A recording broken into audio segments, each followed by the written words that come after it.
and we are ready to start this webinar. Welcome to 4 Hot Topics with Solid Action Items. I'm Alan Gassman. I'm presenting this topic. The purpose of this presentation is not only to share 4 hot topics with you, but also to share what the Kettering Health Foundation is doing for lawyers, CPAs, and financial advisors.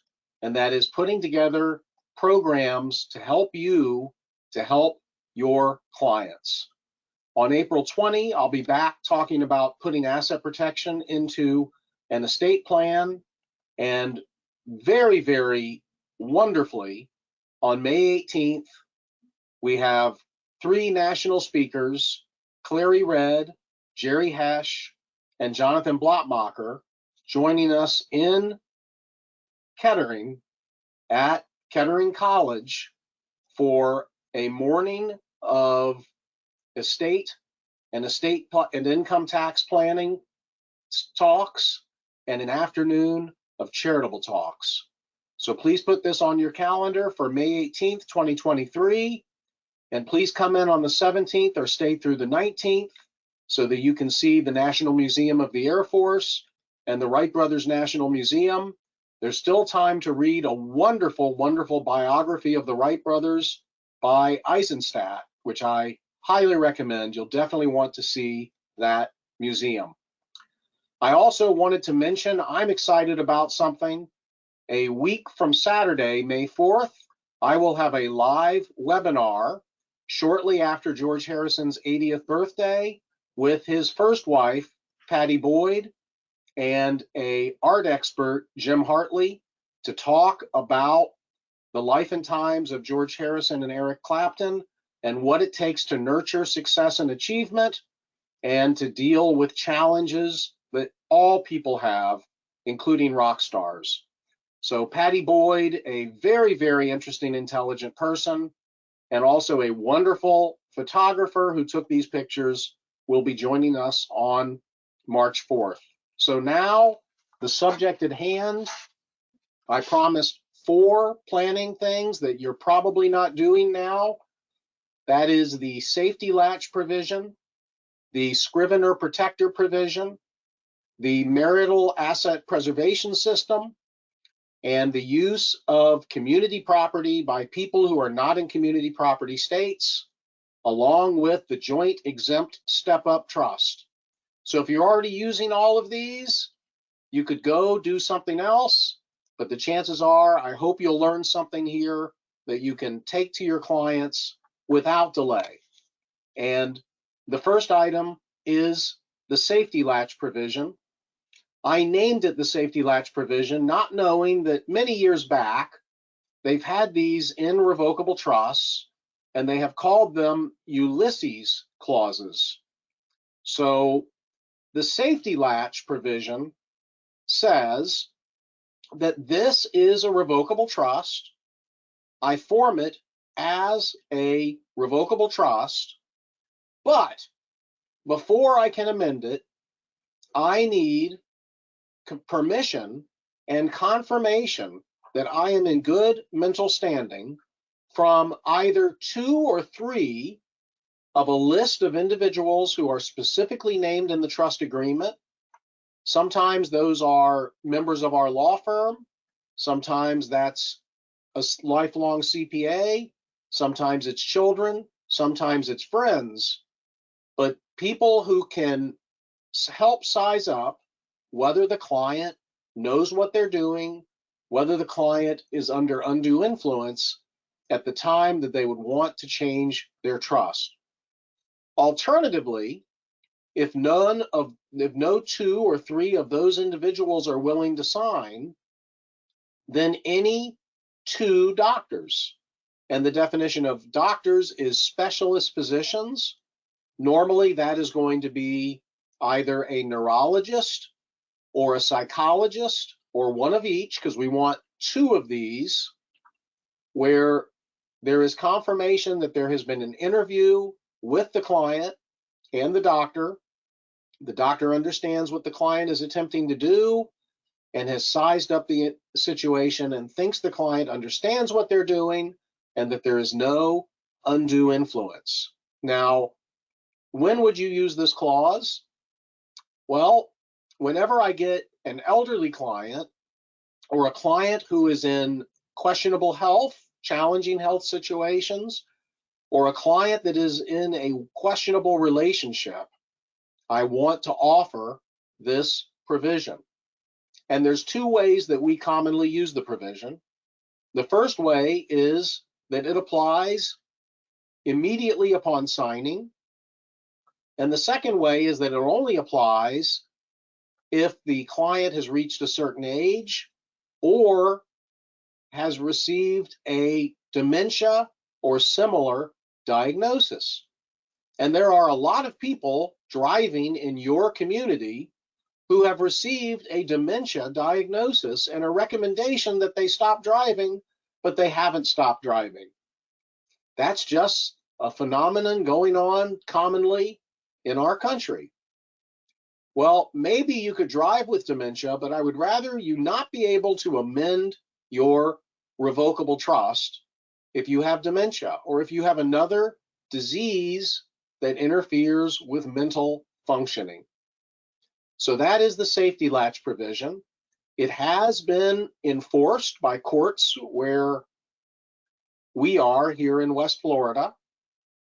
The judges have reviewed this language or substantially similar language and said, yep, you didn't get 2 signatures, you couldn't have amended the trust.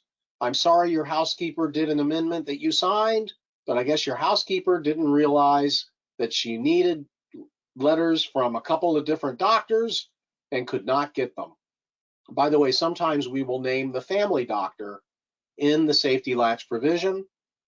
We have a separate safety latch provision that we use for a married couple in a joint trust, because sometimes the clients are elderly, or sometimes they simply want to provide that if one of us dies or becomes incapacitated, the other cannot amend the joint trust or even her own separate revocable trust without following this arrangement. I'm glad to send you anything I have today in Word as a Word document or a WordPerfect document.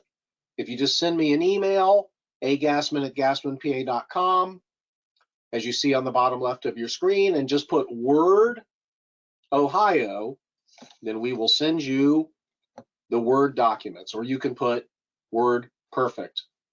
Now, I accidentally left this slide in, so I'll just tell you what it is. This is a provision we commonly use that says that when a trust is established for a descendant, once the descendant is 35, if they have been self-supporting for 5 years or gainfully employed for 5 years, then they can serve as trustee with a trust company, but they have to have a trust company serving with them as trustee for their whole lifetime. This is what our clients commonly like to see.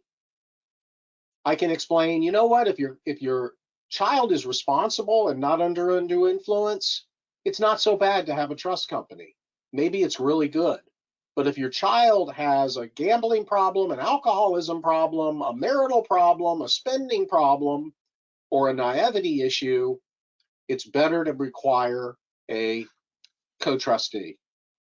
Okay.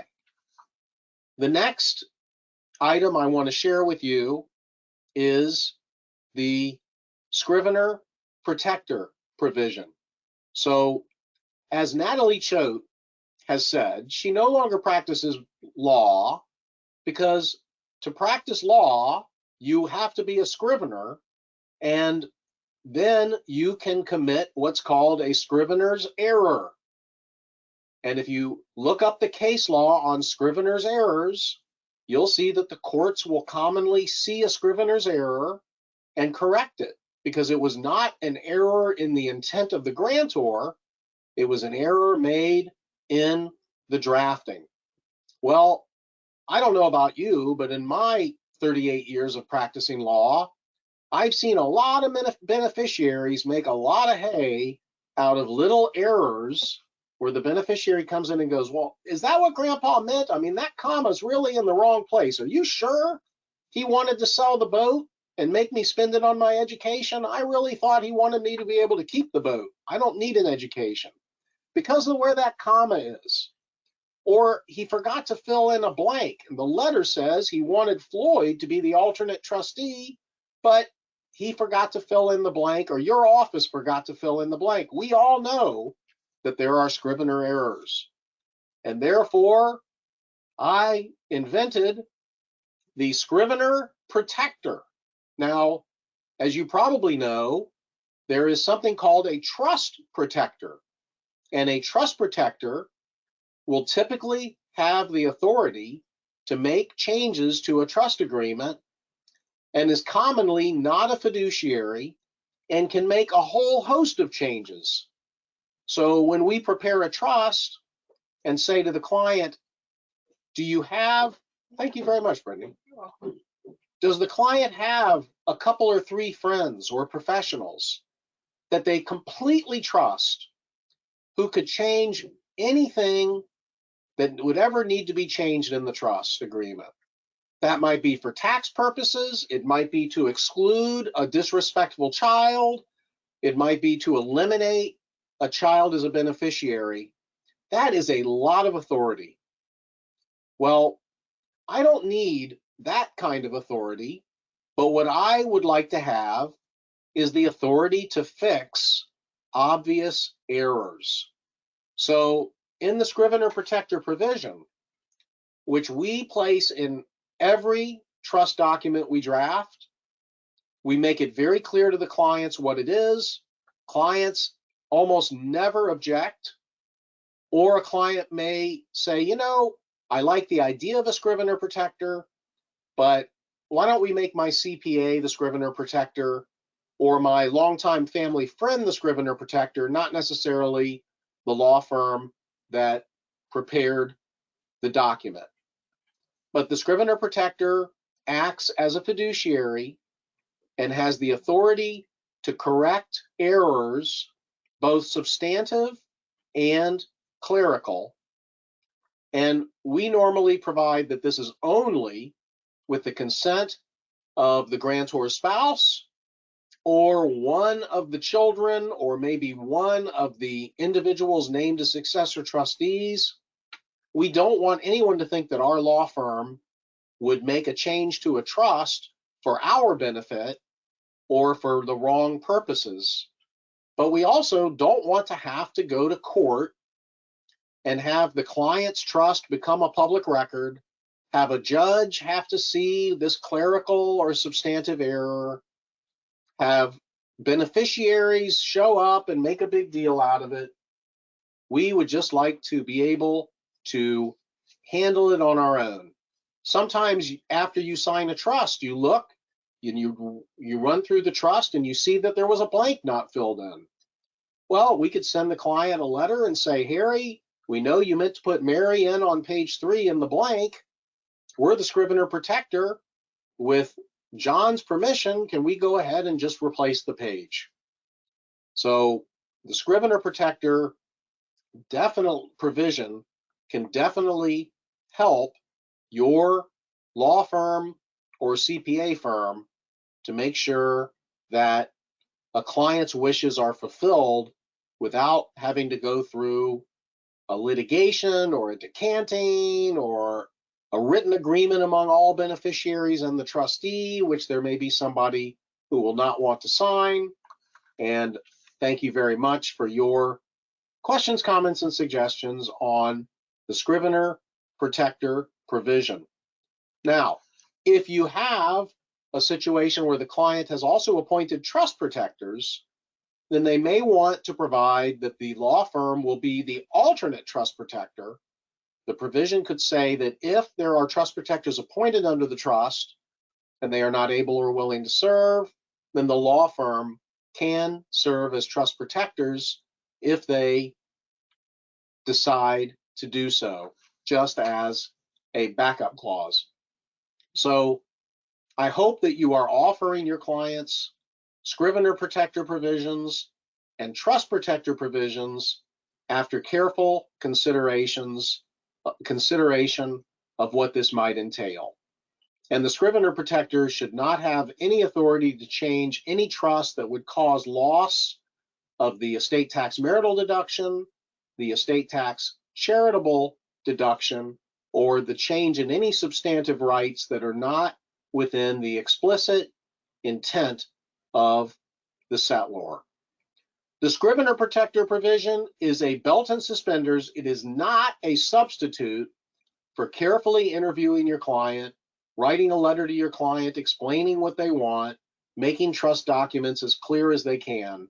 But even the best of us can make an error. Okay, this is another provision I just give you as a bonus. I won't spend a lot of time on it, but we had a client once who was going parachuting and said, I'm going parachuting tomorrow in a formation thing, and please make sure you send me my will and trust so I can sign it before I go parachuting. And we did, and he signed the trust and not the will. And then he went parachuting, the parachute didn't open, and he was deceased. And everything in his estate went under his old will, which is clearly not what he wanted. Fortunately, the family was able to clean things up, but now we always put a provision in our trusts which says that if I don't sign a pour over will because I forgot or for whatever reason, then this document is considered to be an amendment to my last will and testament to make it a pour over will. So that is the pour over will provision. The other question is, in your pour over will document, should you have a provision that says that if I don't sign the trust referred to in this pour over will provision, then the last draft of the trust on the word processor of my lawyer that was intended to be signed by this will and testament will be considered to have been signed under the doctrine of independent significance. So you may want to consider that type of provision as well. Okay, my next planning idea, and this is an important one, a very important one, is the marital asset preservation system, which we call MAPS.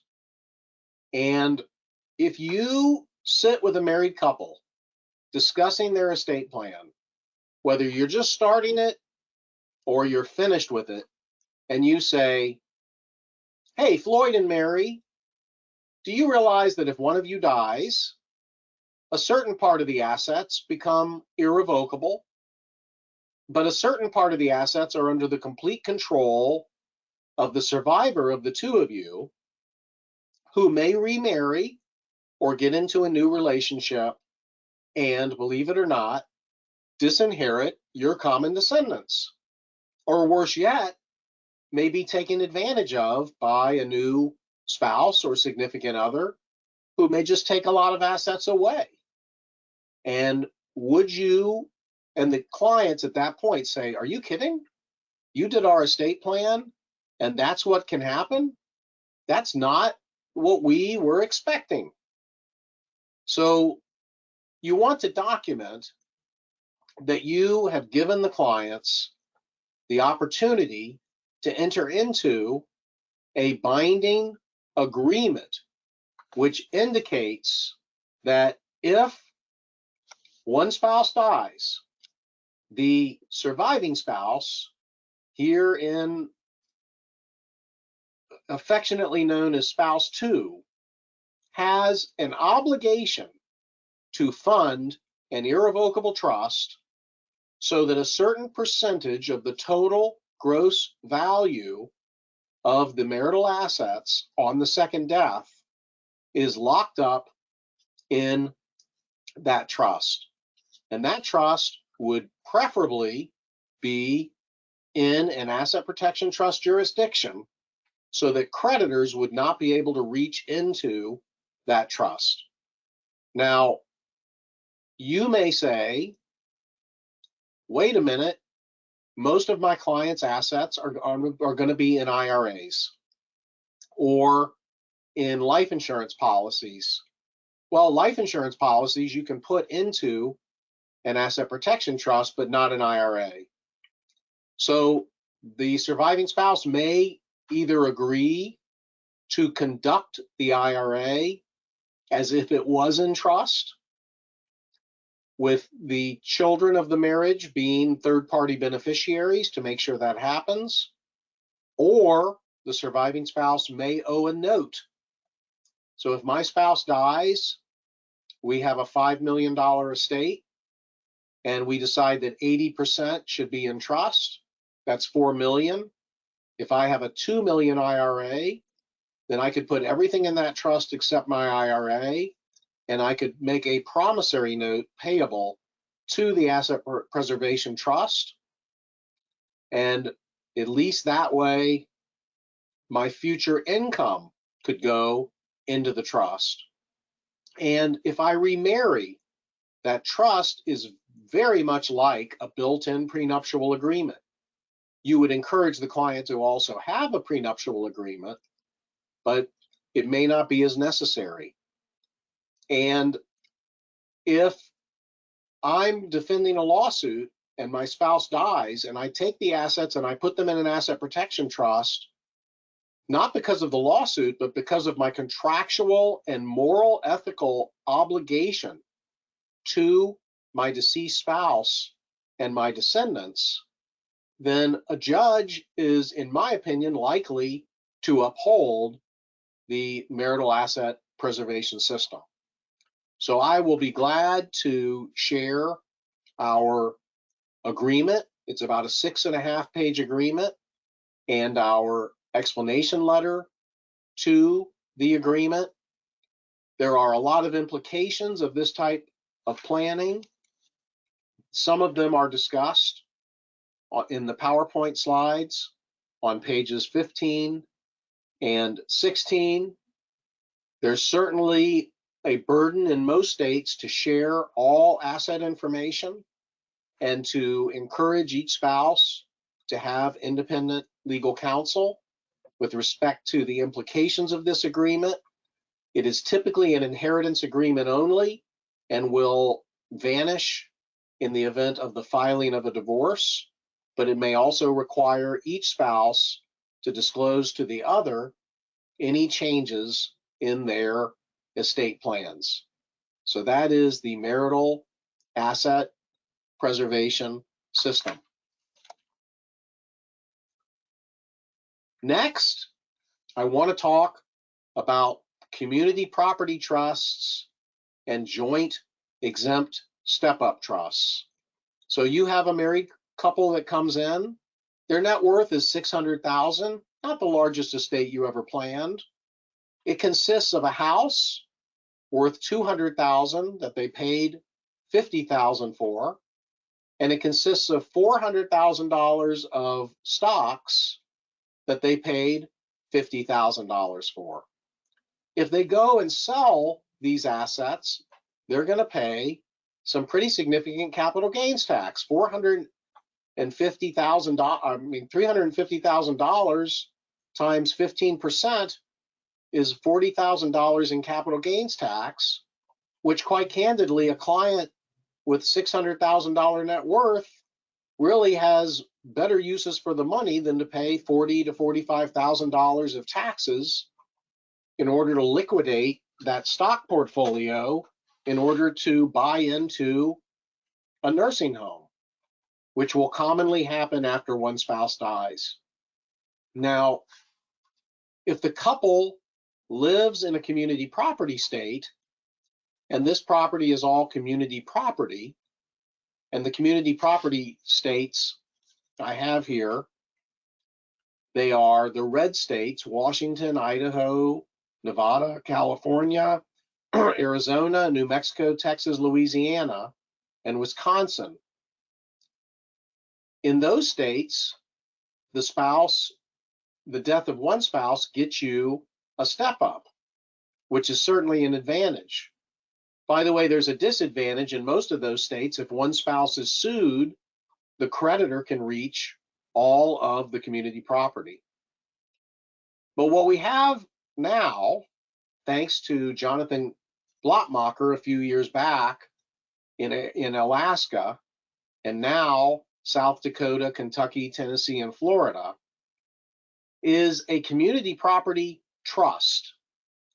And by definition, the state law says that if you have a trustee in one of these community property trust states, and a married couple puts their assets into the trust, and the assets are held by that trustee in that state, and the trust agreement has special language, then the assets in that trust agreement are considered to be community property assets and should, SHOULD, receive a full income tax step-up on the death of one spouse.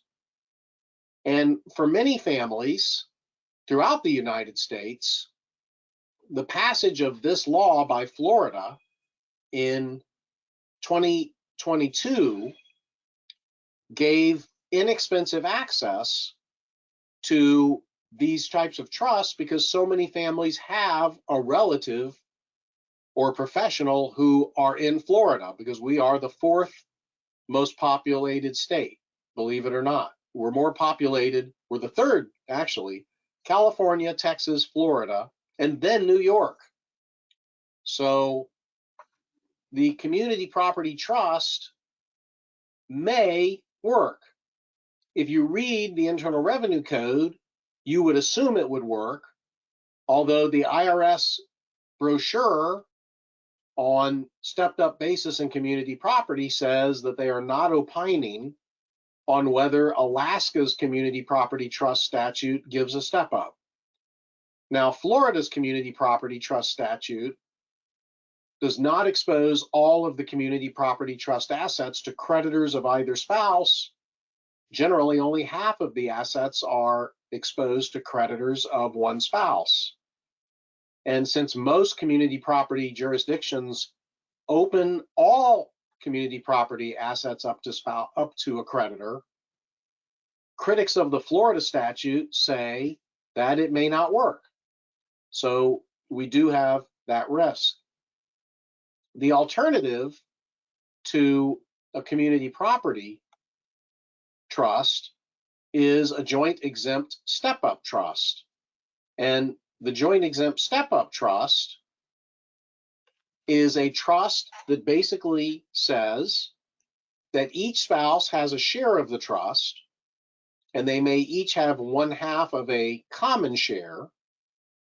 And when spouse one dies, spouse one has a power of appointment over any assets that are in spouse two's share. So spouse one's share gets a step up because spouse one has the right to withdraw the assets in spouse one's share. Spouse two's share gets transferred on the death of spouse one to a trust for the children. But spouse two may be added to that trust or may be a beneficiary of that trust after the spouse one share has been spent down. And as a result of that, and I'll be talking more about this at the program in May, on spouse one's death, we believe that there's a full step up in basis of all of the assets in the joint trust, and you don't have to have a trustee of a community property state or pay a trustee fee. Now, there are advantages and disadvantages. There is literature on the jest that I'm more than glad to share with you. That concludes our half-hour talk. You can download the brochure for the program that we're having, which gives you more information than you see here. But again, I hope you'll join us for the morning of May 18, 2023, just outside of Dayton, Ohio, and the afternoon led by Jerry Hesh on charitable planning. So, Rick, thank you so much for letting me present. Do you have any final words or words of wisdom for us? unmute. Great topics today, Alan, as always, and just a taste of what's to come, in May in Dayton. And we're really looking forward to having individuals come from all over the country, if they wish, to attend this event. And we'll look forward to sharing our hospitality as well as the historical nature of our city, but most importantly, our 4 featured guests for the day. So we look forward to seeing everybody on May 18th. And Rick, thanks for everything that the Kettering Health System does for people in Ohio and outside of Ohio. It's a wonderful organization. It is. Thank you very much, Alan. It's just a real blessing to be here and doing good work for others. Very nice. Okay, I hope everybody can use at least 1 or 2 things I talked about today. We'll see you in Ohio. Take care. All right.